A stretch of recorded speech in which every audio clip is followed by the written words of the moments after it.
LCP Assemblée nationale et MAF Assurance présentent, avec le soutien de l'ADEME, Transportez-moi.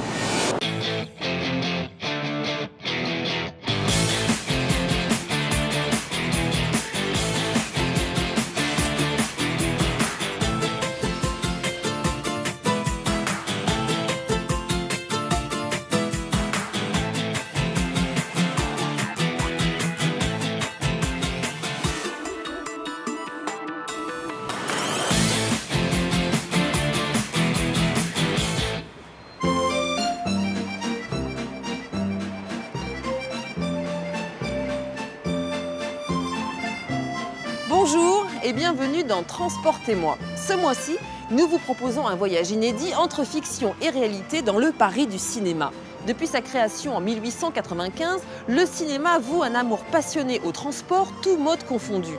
Le tout premier film des frères Lumière s'intitule « Arrivée d'un train en gare de La Ciotat ». La tradition rapporte qu'une partie du public, saisi d'effroi par l'image de cette machine grondante, fumante, arrivant jusque sur eux, fuirent la salle en hurlant. Depuis, les avions, motos, voitures et autres Titanic sont non seulement les décors, mais parfois même les cœurs des intrigues scénaristiques. Tout de suite, le sommaire de notre émission.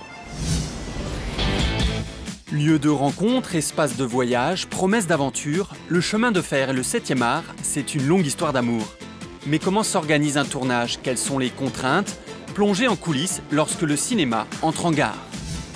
Une quinzaine de films sont tournés chaque jour en France. Notre chroniqueur Gérard Felzer s'est rendu sur le plateau de l'un d'entre eux avec une question: comment réduire l'empreinte écologique de ces productions? Des véhicules autonomes, des tubes à grande vitesse, des voitures volantes, les films de science-fiction rivalisent de moyens de transports improbables, ou presque. Du Skytrain toulousain à l'Hyperloop américain, en passant par l'Explorer, découvrez ces projets quand la réalité rattrape la fiction.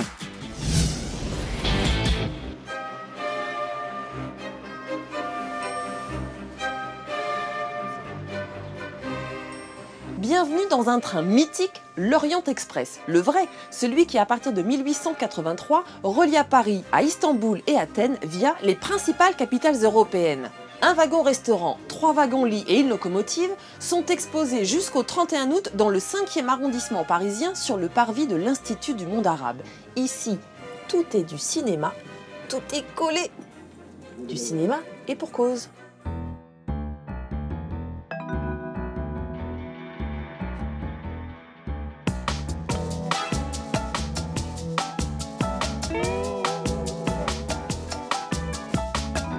Monsieur Claude Mollard, merci beaucoup de nous recevoir à bord de l'Orient Express. Vous êtes le commissaire de cette exposition. Aujourd'hui, au XXIe siècle, l'Orient Express reste inscrit dans l'inconscient collectif. Il est vraiment mythique.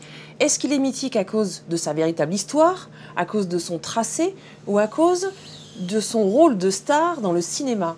D'entrée de jeu, le cinéma est très présent parce que le train est une figure mythique, parce que c'est la machine, parce que c'est la bête humaine, hein, pour prendre le titre d'un film. C'est très filmographique, si vous voulez, le train, parce que ça bouge, ça va vers on ne sait pas où, l'Orient. L'Orient, c'est mythique. Et donc, ça permet toutes les romances.